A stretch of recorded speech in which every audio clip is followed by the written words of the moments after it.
One of the most common retouching tasks, especially when you're dealing with portraits, is getting rid of skin blemishes, things like acne or pimples or spots or pores or whatever. And here's a good example of this. We want to remove these blemishes off this boy's portrait, and we can do that very quickly. Before we jump into that task, let's just do a real quick overview of the various retouching tools in Photoshop's toolbox. The bulk of them are under this little Band-Aid icon over on the left. That's called the Spot Healing Brush. That's the default top tool in this tool slot. If we click on that tool, you'll see there's actually 4 different tools in the slot. There's the red eye tool, the patch tool, the healing brush tool, and the spot healing brush tool. The original retouching tool was the clone stamp tool. We'll go ahead and click on that. And it's still kind of the most common tool people think to jump to because it's just been around for so long.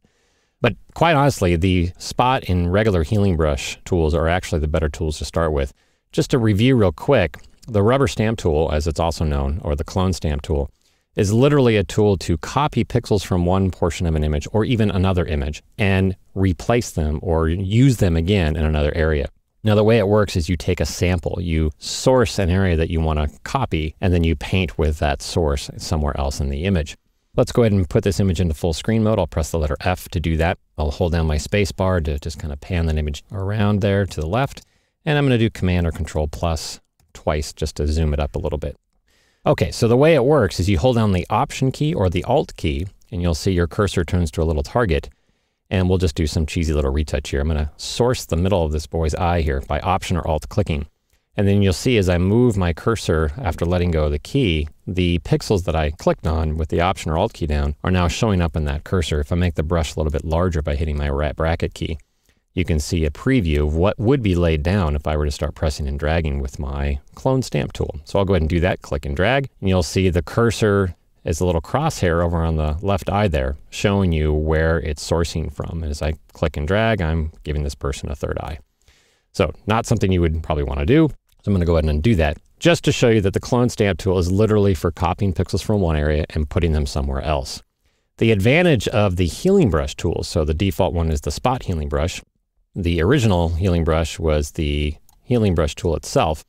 The difference between the spot and the regular healing brush tools are that with the healing brush tool, very much like the clone stamp tool, you have to tell Photoshop what you want to sample. So I'll Option click or Alt click an area of clean skin, so smooth skin with no pores or blemishes. And then every time I move my cursor somewhere else, it's always going to be painting from that source that I clicked on. Very much like the clone stamp tool. The spot healing brush tool, which is the tool that I'm going to recommend you always start with, just because it's so much easier.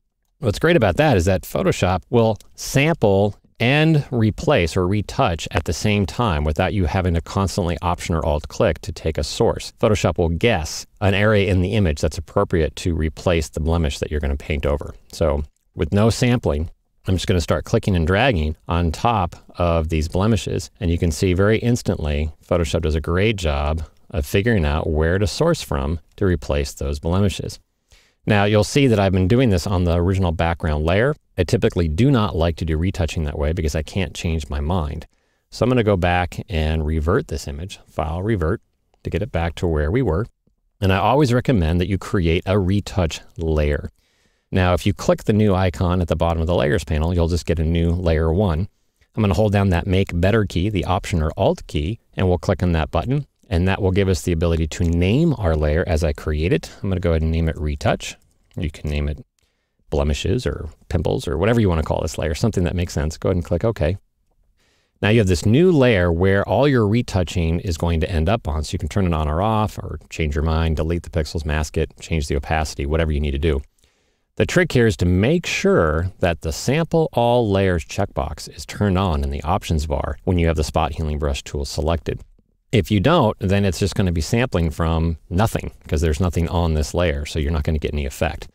So you'll turn on Sample All Layers. The other thing that you might want to turn on, the default type of replacement for when you're using the Spot Healing Brush is actually set to Proximity Match. What Photoshop tries to do with this default option is look within the image as close to possible of the original area that you're sampling from and take a source nearby. Content Aware is a new option in CS5 that for now I'll just say is going to give you much better or more accurate results and also pay attention to the areas that you're replacing. I'll cover a little bit more of that in detail later on in a different video. For now, I've got sample all layers turned on, I've got content aware chosen, and let's just start painting by clicking and dragging right over the blemish like I was doing before. But because I created a blank layer first, naming it retouch, turned on that sample all layers checkbox, you'll see that the retouching that I've done can be turned on and off just by turning off the visibility of that layer. So you can see I'm doing this in a non-destructive way, just in case I overdo a particular area and I want to get back to the original pixels underneath that original background layer. So you can see this does not have to take a lot of time at all, doing a lot of talking and showing. But if I were just to grab that tool and start going, this is a 30-second retouch at the most. And you see that I'm never having to actually option click or alt click somewhere in the image to take a sample from. Photoshop's able to figure that out and do the work for me. So here's before, turn off that retouch layer. There's after. And there you have it, very quick retouching with the spot healing brush tool on a separate layer. Call it something that makes sense to you.